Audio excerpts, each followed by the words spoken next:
弟兄姐妹平安，我们一起起立来赞美我们的神，可以一起拍手。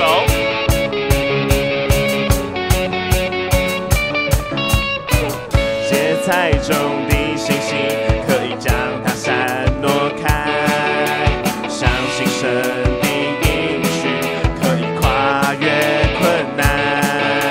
信心的祷告，神都听见，大声地宣告，勇敢向前。在你没有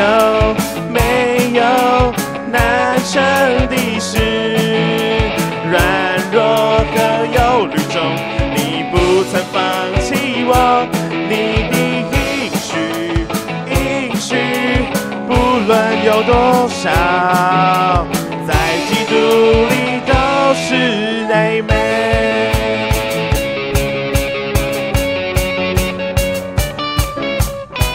芥菜种的星星，可以将它散落开，相信神的应许，可以跨越困难。信心的祷告，神都听见，大声地宣告，勇敢向前。在你没有难成的事，软弱和忧虑中，你不曾放弃我，你的应许，不论有多少，在基督里都是 Amen。在你没有难成的事，软弱和忧虑中，你不曾放弃我，你的应许，不论有多少，在基督里都是 Amen。我们再一起唱一次。在你没有难成的事，软弱和忧虑中，你不曾放弃我，你的应许，不论有多少，在基督里都是 Amen。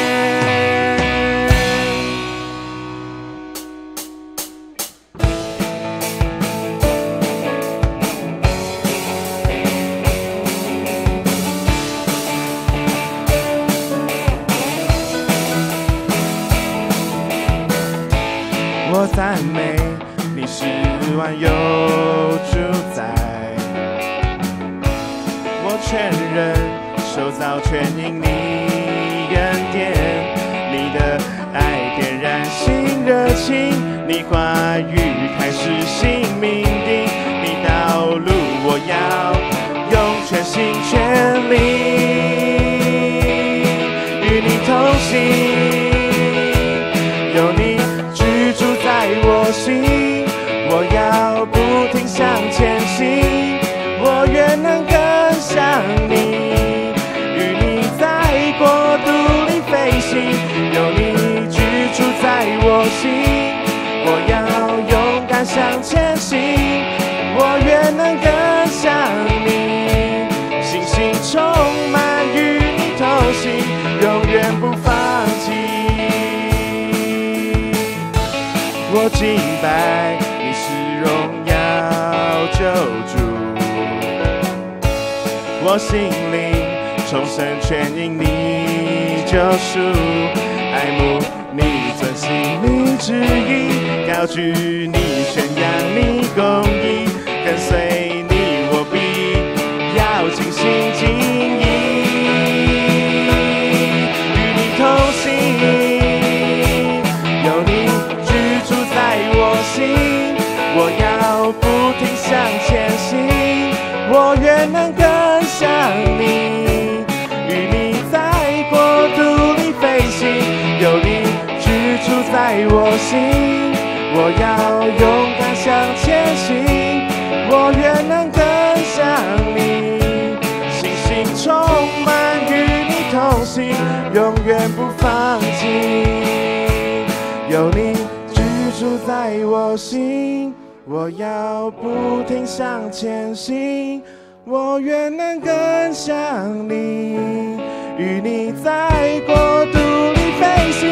有你居住在我心，我要勇敢向前行。我愿能更像你，信心充满与你同行，永远不放弃。有你居住在我心，我要不停向前行。我愿能更像你，与你在国度里飞行。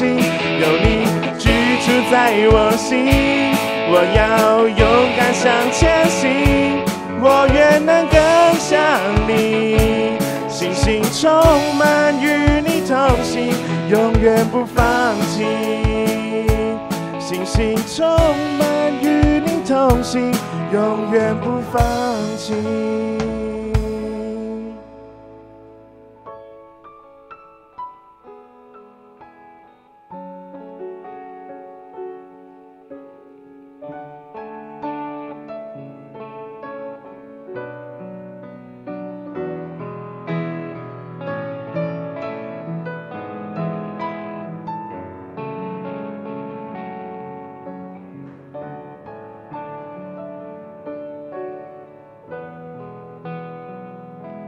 献上生命给最爱的耶稣，完全顺服，完全降服。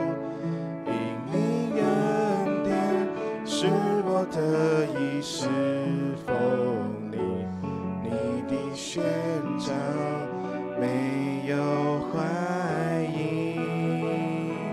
献上生命给最爱的耶稣，完全顺服，完全降服。因你恩典使我得以侍奉你，你的宣召没有怀疑。我的生命献给你，背起十架跟随你，愿你的荣耀彰显在我生命。我的心不要忘记你如何为我舍命。耶稣我爱你，喜乐地跟随你。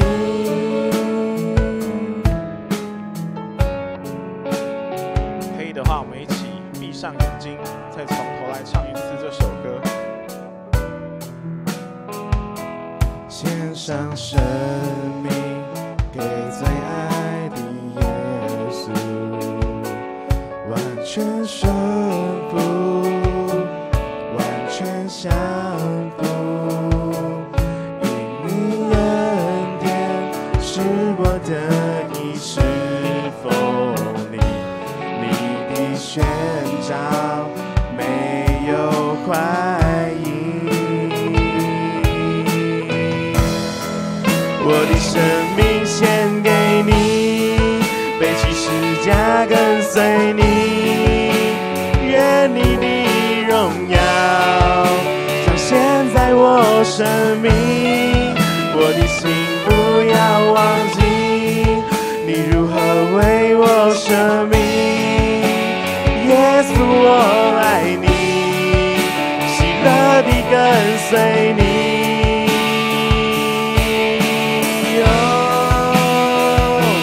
赐给我属于你的梦想，带下你国度如在天上。赐给我奔跑不倦的力量，如鹰展翅上腾翱翔。主啊，赐给我属于你的梦想，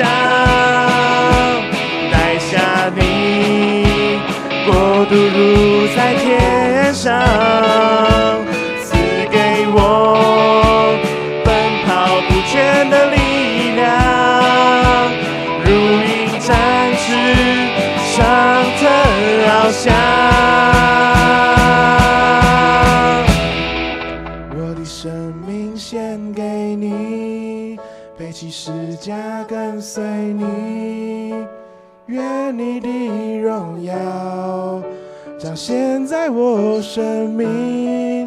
我的心不要忘记，你如何为我舍命。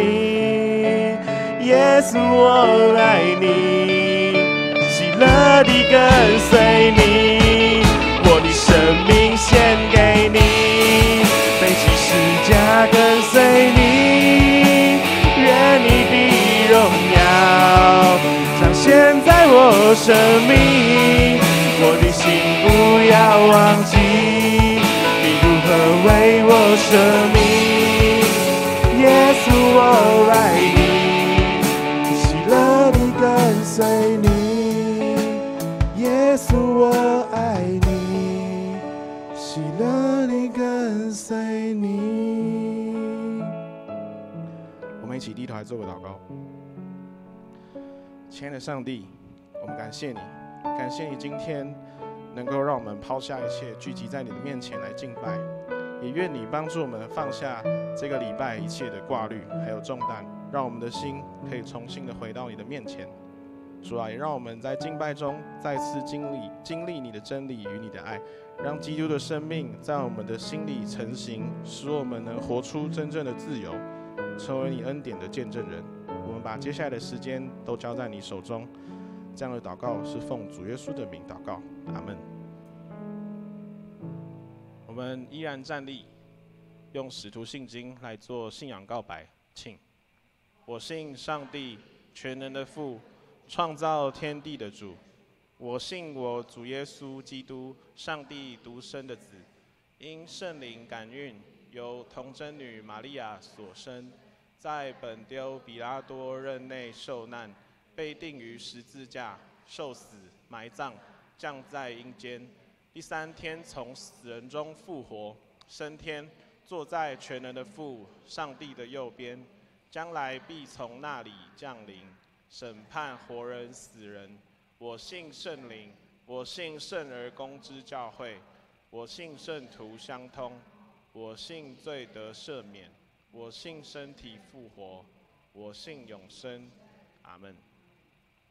请坐。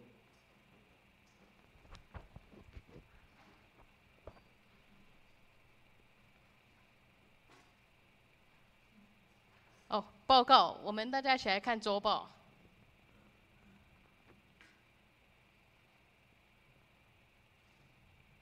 我们先来看公祷事项，大家一起来持续的为了我们教会的弟兄姐妹肢体来代祷。好，来，我们来看教会消息。下个礼拜就接下来这个礼拜六，11月15号早上10点召开长执会。下午2点召开2026年事工研讨会及预算会议，请各部长职及2026年各团契新任及续任会长辅导列席，并报告明年度事工计划及预算。所以在座的，如果你是明年度的2026年的团契的会长，就是要特别注意一下这个时间，下午2点。好，我们来看。下主日第2项，下主日11月16号，阿美中会田埔教会前来为其建堂募款，请持续来为他们关心代祷。再来，我们来看第3个，11月23是感恩节主日，当天要特别注意，那天是禾堂礼拜哦，23号是禾堂礼拜。礼拜中，我们将进行大手牵小手向上献心献营的行动，回应上帝1年来的引领与护佑。礼拜后，我们将举办1家1菜感恩飨宴，邀请兄姐分享拿手好菜。那如果要一起分享的话，请大家到1楼柜台登记，我们以免那个菜色重复。用餐完之后，当天我们还要进行圣诞节的布置，所以再麻烦当那天11月23号大家空出时间来，然后也请各团契留意配合。第4点，2025年教会补助款最后申请日是11月30号，所以请各团契会长还有辅导留意。第5点，2025年8月跟9月的财务报表已经刊登在公布栏了，请自行参阅。再来第6点，2026年爱餐认线，请大家踊跃响应并登记。我们一个认线单位是3000元，每周开放2个认线单位。那如果要认线的兄弟姐妹的，你们要在2026年的第一主日再把那个认现金交给干事。好，那团契以及肢体消息我们自己来看，还有奉献明细。我们接下来奉献，请服侍的同工。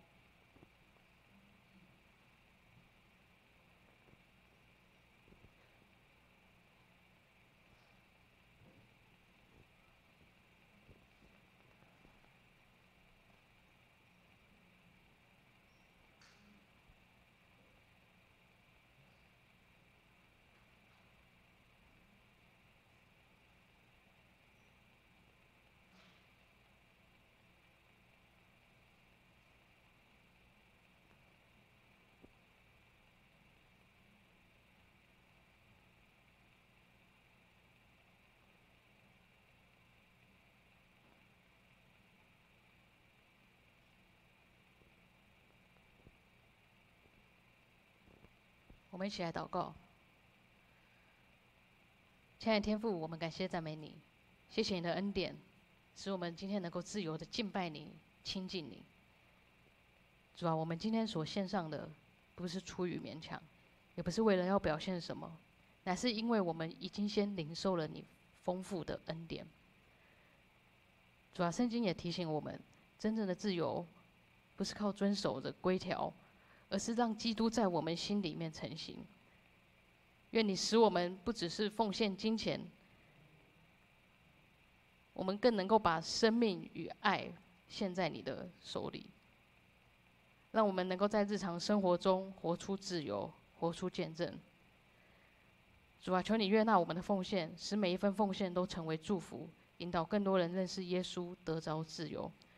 我们也要用你所教导的主祷文同声说：我们在天上的父，愿人都尊你的名为圣，愿你的国降临，愿你的旨意行在地上，如同行在天上。我们日用的饮食，今日赐给我们，免我们的债，如同我们免了人的债，不叫我们遇见试探，救我们脱离凶恶。因为国度、权柄、荣耀，全是你的，直到永远。阿们。圣经，我们一起来看，今天的圣经是记载在加拉太书4章12到20节。我们一起来读好吗？弟兄们，我劝你们要像我一样，因为我也像你们一样，你们一点没有亏负我。你们知道，我头一次传福音给你们，是因为身体有疾病。你们为我身体的缘故受试炼，没有轻看我，也没有厌弃我，反倒接待我，如同神的使者，如同基督耶稣。你们当日所夸的福气在哪里呢？那时你们若能行，就是把自己的眼睛剜出来给我，也都情愿。这是我可以给你们做见证的。16节，如今我将真理告诉你们，就成了你们的仇敌吗？那些人热心待你们，却不是好意，是要离间你们，叫你们热心待他们。在善事上，常用热心待人，原是好的，却不单我与你们同在的时候才这样。我小子啊，我为你们再受生产之苦，只等到基督成形在你们心里。我巴不得现今在你们那里改换口气，因我为你们心里作难。正道，今天牧师要讲的题目是做一位自由的见证人。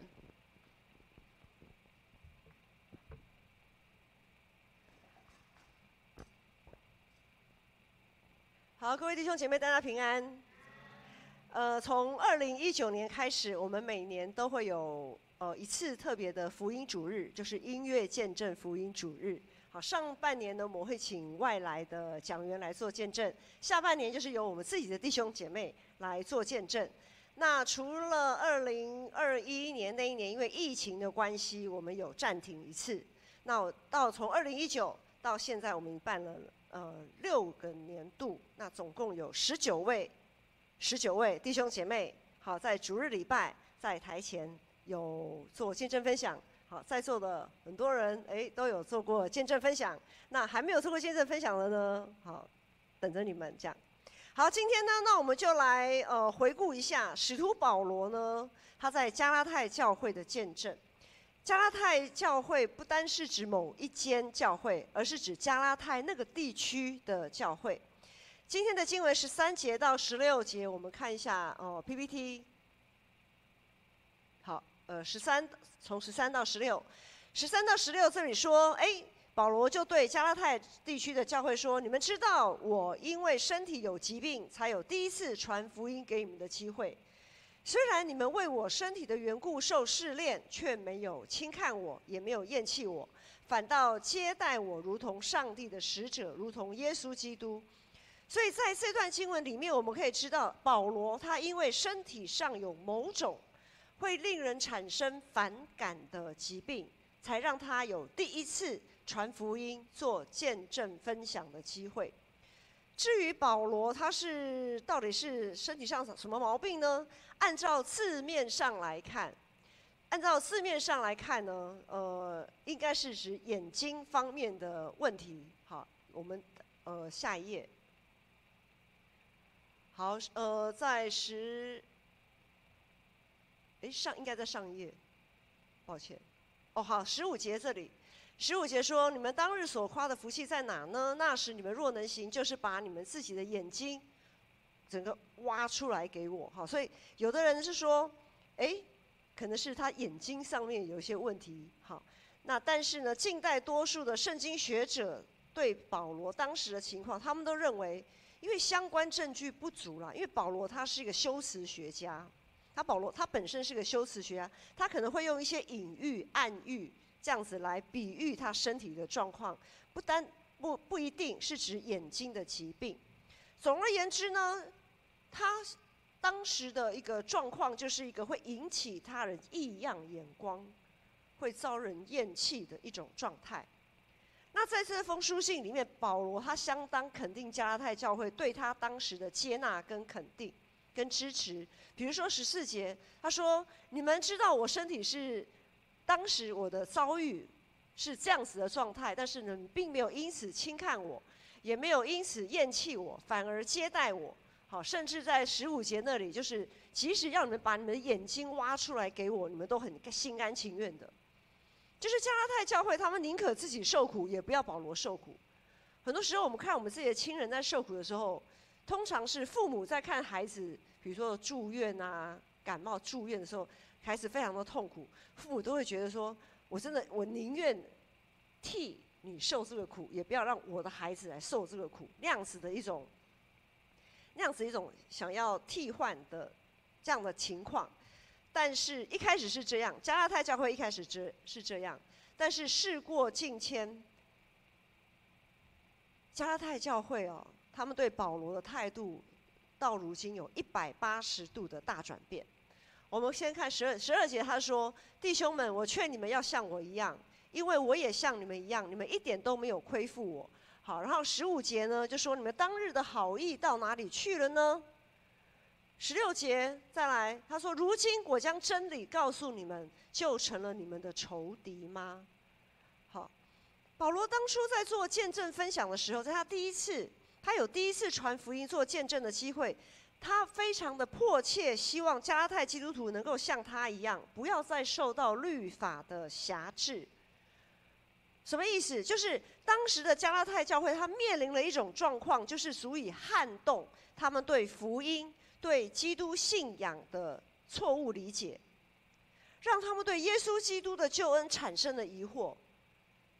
意思是，他们那个时候，弥漫了一种观念，在教会里弥漫的一种思想，就是你还必须要做些什么努力，或者是你要做到某种程度，你才能被称为是上帝的儿女。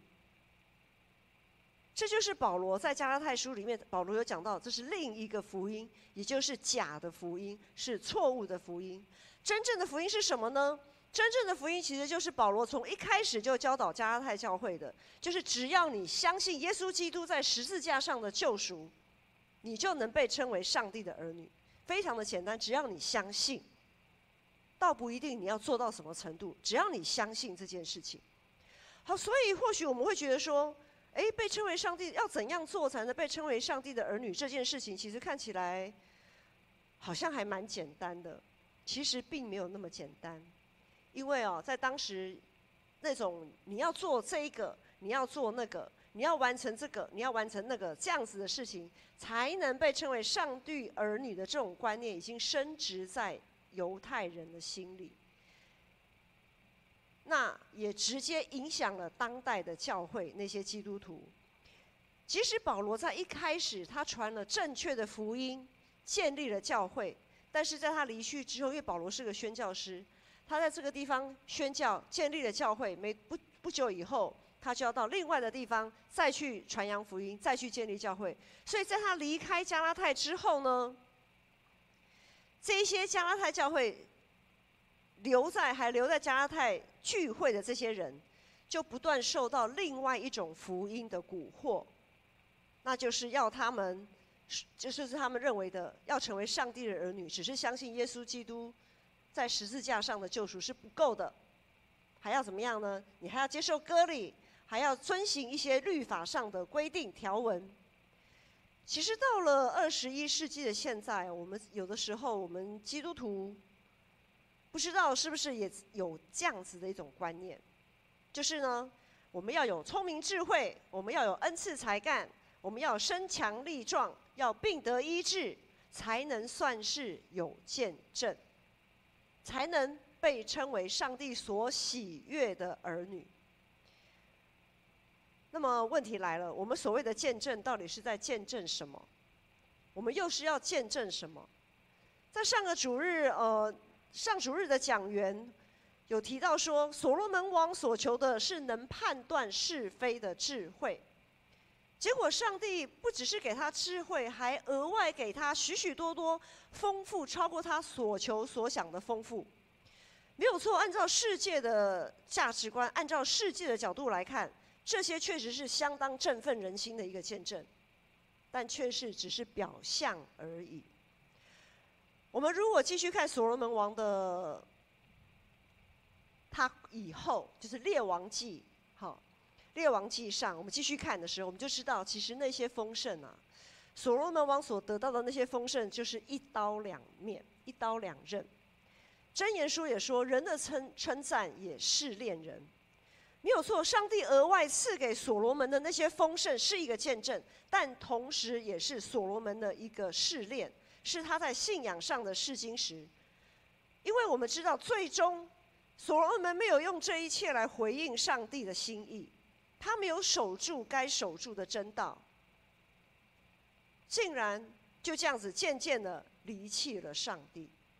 那我们呢？我们又是在求什么？我们要见证什么？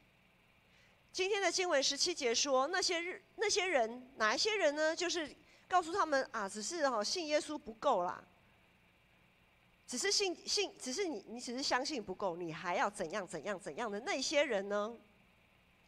这些人热心待你们，却不是好意，因为他们要把你们带离真正的福音，是要离间你们。好，就是原文是说要把你们关在外面，是本来他们已经进到福音里面了，已经进到救恩里面了，可是现在有一些人要把他们推到门外去，推出救恩之外，叫你们呢好热心就是可以接纳他们，然后让他们可以得到就是受到款待这样子。那在长老教会，牧师不晓得你们有没有常常听到一句话说，哎，我就是没有什么见证，我好像没有什么见证，我没有什么见证。我不知道你们有没有常常会听到这样子的一种言语，就我觉得我的生命好像没有什么见证的，我这个也做不好，那个也做不好，这个也不怎么样，那个也不怎么样，我好像没有什么见证。其实在这句话的背后也隐藏了一种对福音、对耶稣基督救恩的一个疑惑。我一定是哪里做的还不够多、不够好，才没有办法得到上帝的眷顾，没有办法像某些人那样子，哇，好像恩典很多，病得医治，那么多没有，我好像没有那么多的恩典可以做见证。如果这样子的一种氛围，这样子一种观念不断的扩散出去，教会呢就开始受到了这种另一个福音的影响。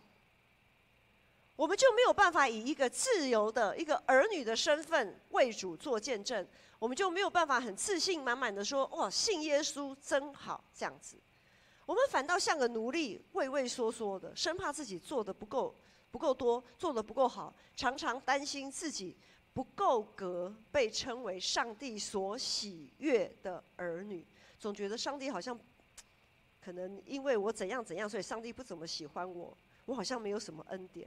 哇，别人好像做的还不错，所以上帝特别喜欢他。这样，如果我们有这种想法，我们就像那群加拉太基督徒，被世俗的眼光下控制。比如说，如果我们的病没有得到医治，如果我们的人生没有逆转胜，然后就会有一个观念就会开始进来，就是一定是我们祷告不够，信心不够等等的，一定是因为我哪里做的还不够，所以才会如今有这样子的下场。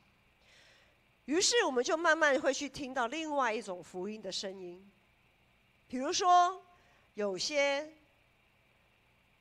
教导者，他会说：“你要大大张口啊，大大张口，大大的祷告，求啊，你要求啊。”大声呼求，然后上帝就一定会给你们充满。你们要不要？演一下嘛！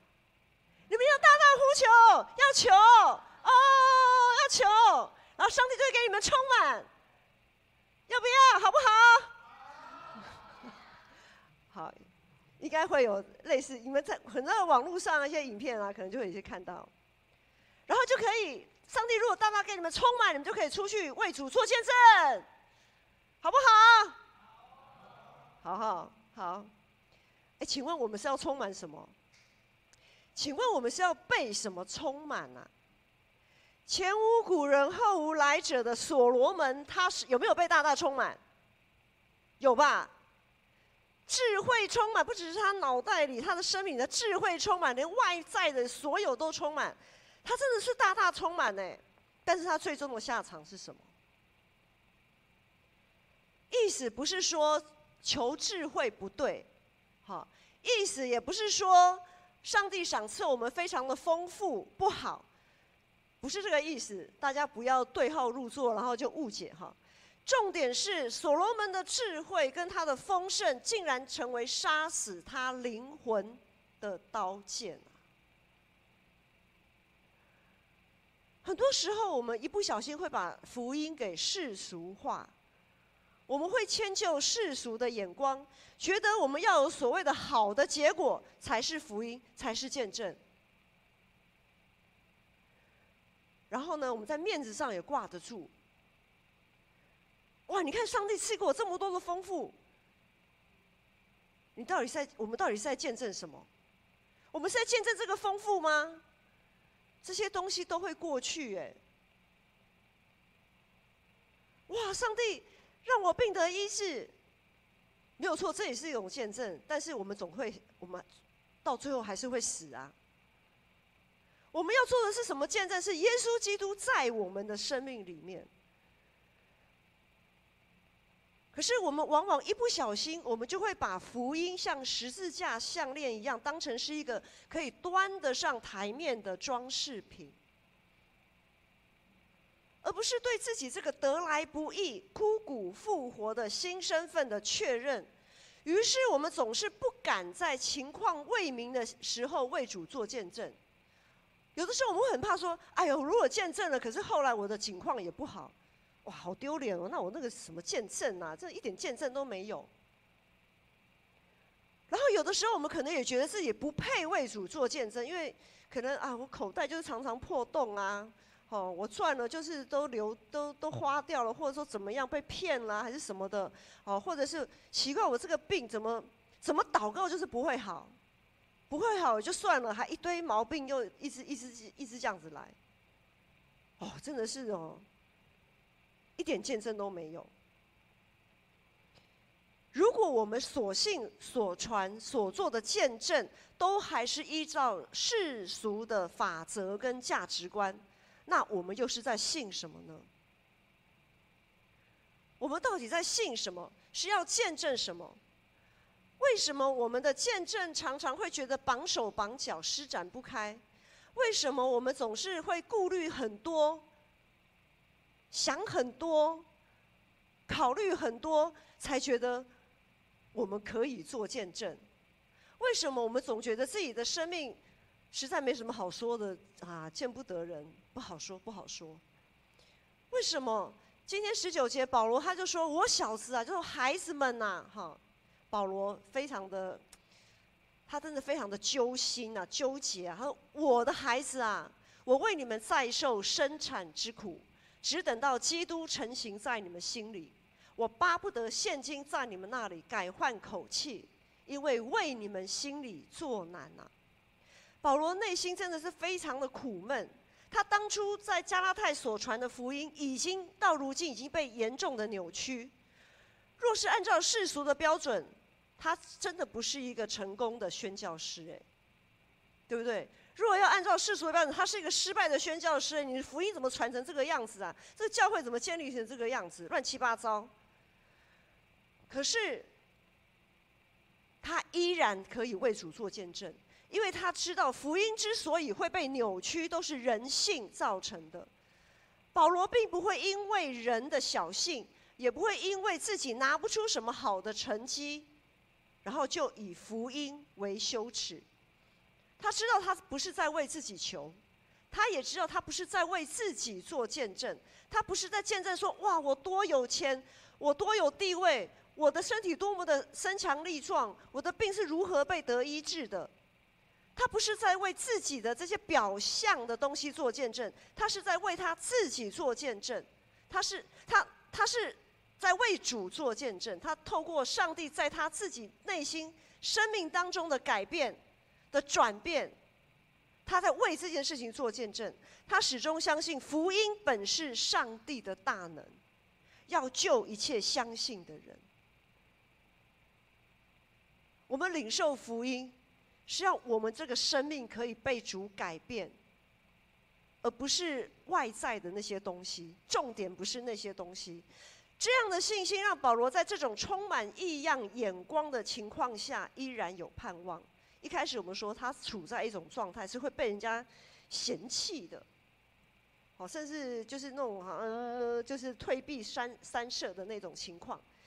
即便保罗在这样的充满异样眼光的情况下，他依然有盼望。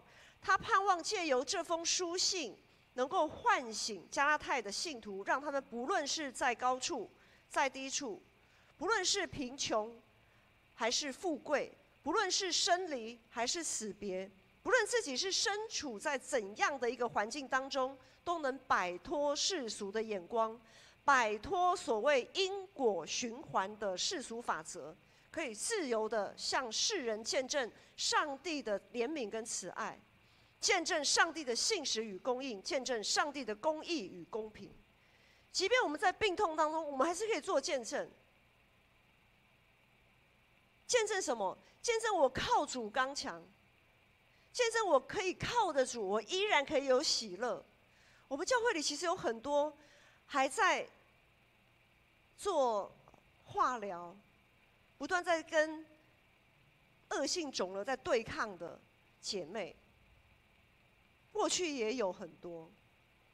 他们不是一定要病得医治了才做见证，没有，他们在这个当下就在为主做见证了。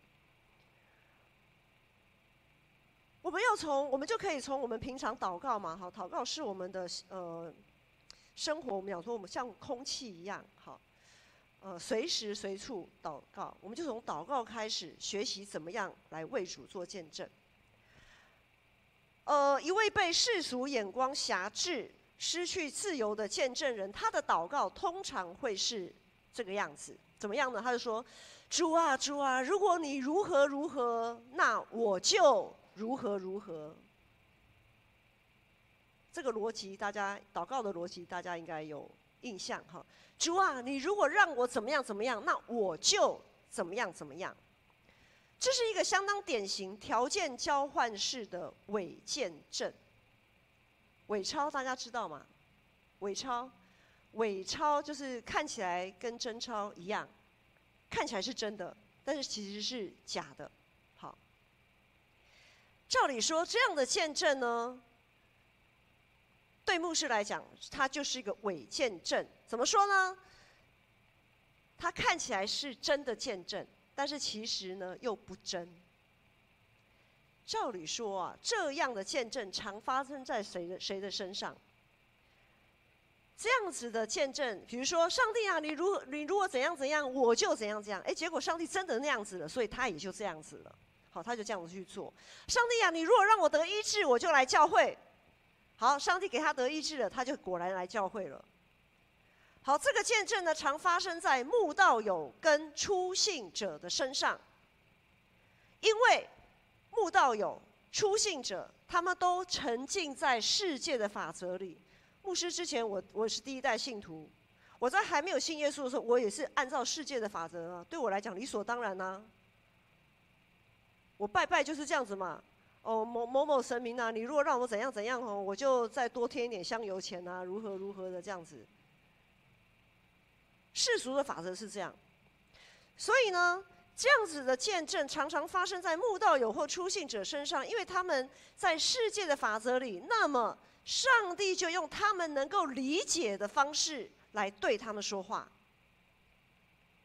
上帝因着他的怜悯，就用他们能理解的方式来对他们说话，也就如同保罗他领受了什么？保罗他在哥林多书说：“我对怎样的人，我就做怎样的人。”好，所以有时候我们在传福音，难免我们会说：“你可以祷告试试看，怎样，你可以跟上帝求个应许什么的。”我们传福音啊，面对慕道友啊，面对初信者，这个方法很好用。上帝如果应允他、怜悯他、应允他，上帝的时间如果到了，确实上帝就会这样做。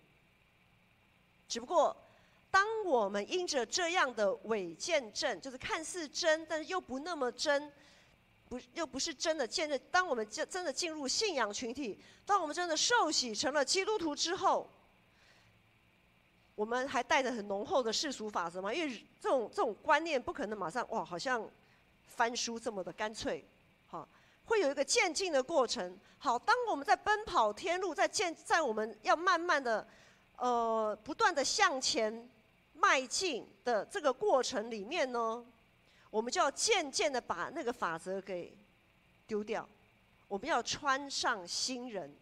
我们的祷告就要改成什么呢？一开始我们的祷告可能说：“主啊，如果你，比如说，好，主啊，如果你医治我，我就如何，我就怎样怎样。”我们要进阶版哦，哈，我们的信仰就要进一步进阶到。主啊，不管你怎么决定，不管你怎么安排，我依然信靠你，我依然能委身服侍。即便你没有医治我，我依然能委身服侍。即便你让我那个什么东西都一直都弄不好，我依然可以以神为乐，就是急或不然的信心。当我们到了这样子，进步到这样子一个状态，我们就摆脱了世俗的眼光，成为一位自由的见证人。我们就不会绑手绑脚的。另外还有一种伪见证，就是在众人面前大声的祷告，好像在做给人看。当然，牧师不是说那种，比如说特会啊，或者是什么的，在一种特殊、非常迫切的情况下，好。大家聚在一起，迫切的这样的祷告，牧师不是指那个，而是指那种刻意为之的祷告。举个例子，有一次牧师去诚品楼上跟我们请另外一个牧师在吃饭。好，我们在吃饭都已经在吃了嘛，吃的过程当中，然后隔壁餐厅里面，然后隔壁不知道距离大概就像好我到友山那样子的一个距离，我们坐这边，然后他们那一桌大概在友山那个位置这样的距离。其实我们会听他们讲，他们说阿们，好那一桌的人，好阿们这样，还不只是这样子哦。我本来一开始听到他的第一个阿们，我以为他们在谢饭祷告。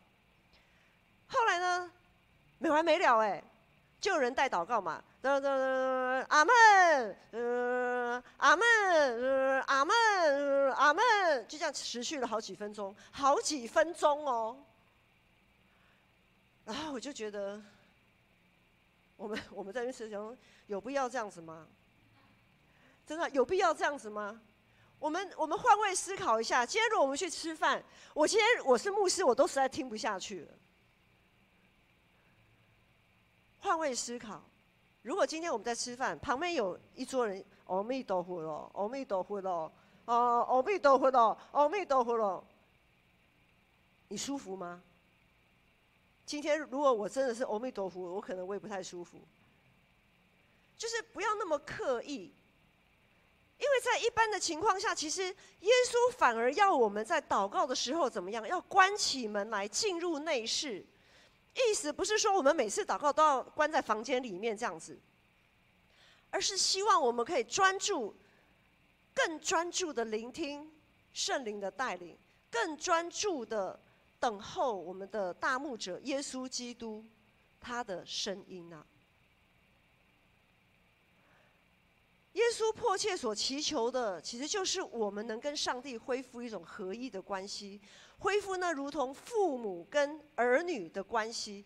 今天如果你牵着你的孩子在路上走，如果你的孩子碰到有人，碰到来的人，然后就说：“哎，这旁边是谁呀？”你想想看，如果你不敢大声的说：“这是我爸，这是我妈妈。”他说：“这个。”如果你的孩子，如果你牵你的孩子在路上走，然后你的孩子觉得在人面前认你做爸爸、认你做妈妈很丢脸的话，你想想看你的心情。同样啊，我们跟父的关系不也是这样吗？就是不管我们在怎么样的情况，今天你不管病成什么样子，你的父母还是不会因为这样不认你。同理，我们也不会因为我们的父母病成什么样子，我们就不认我们的父母，说啊，那不是我的爸爸，那不是我的妈妈，哦，有够丢脸的，会吗？我们不需要多大的声音，上帝才听得见。刚刚一开始，我们有练习嘛，对不对？哦，要大声呼求，充满。我们不需要多大的声音，上帝才听得见，因为他就在我们里面。我们也不需要多么华丽的辞藻，上帝才愿意听。有些人会说：“哦，我不会祷告，因为我不会。”意思好像说我不会，就是讲话好像可能没有什么文绉绉啊，什么什么的这样子。你们爱不爱听孩子的声音？像俊彦啊、可晴声音爱听嘛？他跟你讲话很有文法吗？不太有文法嘛，对不对？孩子即便不会讲话，他用哭的，父母都可以注意，都会引起父母的注意。他即使他不会说话，他只会哭，他都可以得到父母的关注。所以我们不必然要多大声，我们也不必然要讲得多么的好像非常的辞藻华丽。我们的祷告，在我们祷告生活里面，我们也不必然要得到医治、得平安，才能为上帝做见证。因为耶稣所受的鞭伤，我们早就得到医治了；耶稣所受的刑罚，我们也早就得到了平安。我们都已经得到了，我们也不必然一定要很丰盛，才能为主做见证。因为上帝就是我们的产业，是我们杯中的分。我们基督徒在为主做见证的时候，最大的敌人其实就是人性啊。人性最大的弱点之一，就是要眼见为凭。不是说眼见为凭不对，就像12使徒，他们也都亲眼见证了耶稣基督如何死里复活，他们也亲自领受了圣灵。这一切是他们真实进入救恩、得着所应许的一个重要的契机。但如今保罗呢？那是在他们一开始，刚才有讲，一开始的初信的时候，有初信的状况。但是当我们的信仰慢慢成熟之后呢，在保罗身上最好的见证，就是耶稣基督已经在他里面成型了，已经成型了。像我们现在有4个孕妇嘛，一开始还是个，还好在胚胎之前好像还叫做囊胚，好，就是连什么型都还就是很小嘛。可是，然后在慢慢成型的过程当中，会做一些什么超音波检查啦、高层次啊什么的，确定它的形状如何嘛。好，耶稣基督已经在保罗的里面成型了，成为他一生中最大的指望。保罗因此他摆脱了世俗的眼光，他不再认为一定要瞎眼看见才叫做有见证，他也不认为瘸子瘸腿一定要能行走才是有见证。保罗他身上有根刺，对不对？他3次求上帝把那个刺拿掉，上帝没有给他拿掉。当他信仰成熟到一个阶段，他也不在乎上帝是不是会把他身上的刺拿掉了。拿掉感谢主，不拿掉也 OK， 我一样可以为主做见证。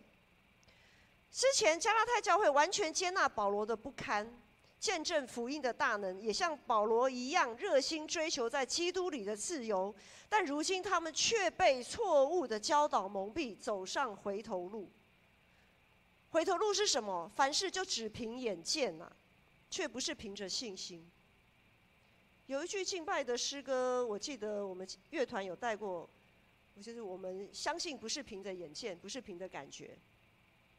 可是这些加拉太教会，他们到如今，他们的相信却是只凭眼见，不是凭着信心。弟兄姐妹，盼望那已经住在我们生命当中的耶稣基督，那耶稣基督已经住在我们里面了。我不确定耶稣基督现在在你里面是成型了没有，是还是囊胚的阶段，还是胚胎的阶段，还是正在成型的过程？如果已经在这个过程，我们要让它渐渐的、稳定的成型，在我们里面成型啊，成为我们美好的见证。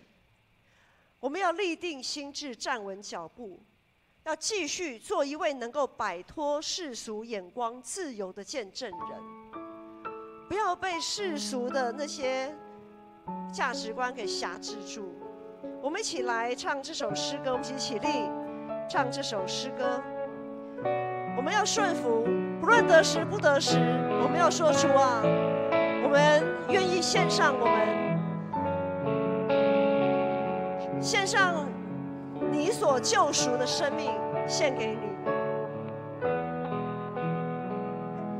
献上生命给最爱的耶稣，完全顺服，完全降服，因你恩典是我得以是否你的宣召没有怀疑，献上生命给最爱的耶稣，完全顺服，完全降服，因你恩典是我得以是否你的宣召没有怀疑，我的生命献给你，背起十架跟随你，愿你的荣耀彰显在我生命，我的心不要忘记你如何为我舍命，耶稣我爱你，喜乐地跟随你，我的生命献给你，背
随你，愿你的荣耀彰显在我生命。我的心不要忘记，你如何为我舍命。耶稣，我爱你，喜乐地跟随你，我的生命献给你，用尽十架跟随你，愿你的荣耀彰显在我生命。我的心不要忘记，你如何为我舍命。耶稣，我爱你，喜乐地跟随你。耶稣，我爱你，喜乐地跟随你。爱我们的父神，我们感谢你，谢谢你赐给我们一个这么宝贵的新生命。主，愿我们的一生，我们一生的见证，不是在于我们外显的这个状态，我们所做的见证是在于我们的生命是连结于耶稣基督那样子的刚强，那样子的壮胆，让我们无所畏惧，让我们可以靠着耶稣基督充满喜乐与盼望。愿耶稣基督的恩惠、天父上帝的怜悯与慈爱、圣灵的扶持与感动与你们众人同在，从今时直到永远。阿们。我们一起来唱会后诗。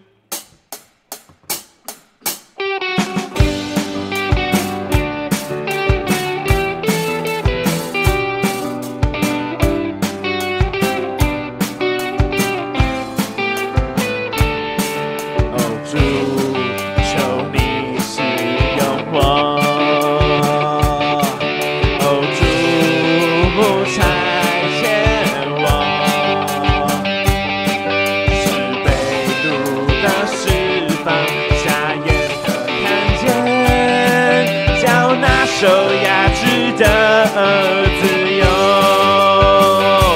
大声说，大步走，带着主所赐的力量，勇敢地面对每天的不一样，不被压，走回家，有主同行，我不害怕，我要去传扬，每天都说。哈利路亚！哦哦哦哦哦哦哦哦哦